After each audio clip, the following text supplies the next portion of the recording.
The peso is not weak because the peso is weak. The peso is weak because the dollar is strong. The dollar is strong for two reasons. Kapag may crisis po sa ating bansa, kapag may crisis po sa ating mundo, the impression that investors, consumers, and shareholders get is that the dollar is the safest currency to get against all other currencies. So, ang nangyayari ay lahat ng mga tao kapag may crisis, bumibili ng dollar. Kapag binibili yung dollar, ang demanda ng dollar tumataas. Which means, against other currencies, it becomes stronger. Now, kung nakikita mo ang trend ng USD sa trend ng mga iba't ibang currency, ang British Pound, ang Euro, ang Yen, ang Yuan, ang trend po, walang whiteboard sulat sana. Ang trend po ay ang dollar gumaganon. Lahat ng ibang currency, lalo na sa Asia, lalo na sa Europa, lalo na sa UK, ay gumaganon. So there is an inverse relationship. It is not because there is anything wrong with the peso domestically. It's just internationally, dahil sa lahat ng nangyayari, dahil sa gera, ang peso ay humihina against the dollar. Pero kung pag-aaralan mo, the peso against the yuan, the peso against the yen, the peso against the British pound, makikita mo, medyo stabilized. So, what can we do about it? On the bright side, marami tayong OFW dito sa Ilocos. So, ang remittances na pinapadala nila na dollar value ay mas mataas. So, the remittances are worth more. On the other hand, alam naman natin, tayo ay net importer. So, temporarily, the prices of goods will be more expensive. It's partly to do with Russia and Ukraine.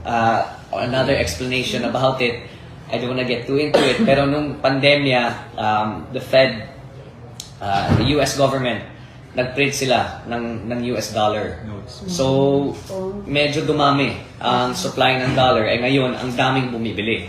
So, yung daming supply became worth more, which is essentially as a result of what's happening. What can the Philippines do to help it?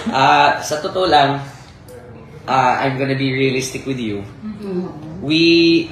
Maliit na bansa lang tayo. We have a significant amount of dollar reserves. An option would be, potentially, to sell off the dollar reserves to be able to taper.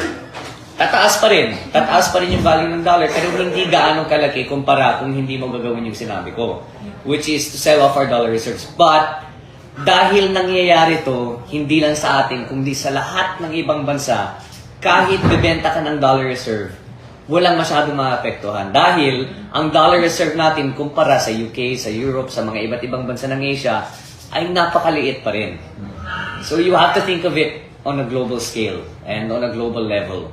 Ang magandang, hindi naman maganda, but what's assuring is like I said, hindi lang tayo nasa sitwasyon na ganito. Lahat ng bansa ng ASEAN, lahat ng bansa na may euro, lahat ng British pound. Ang British pound ngayon, nasa 28-year all-time low. Noon, naalala ko nung nandun ako, 1.4 to the dollar ang British pound. Ngayon, 0.8. So, mababa talaga lahat ng currency natin. So, I think the best piece of advice would just be to sit back and hold tight. What the national government I know is doing is to focus on food security.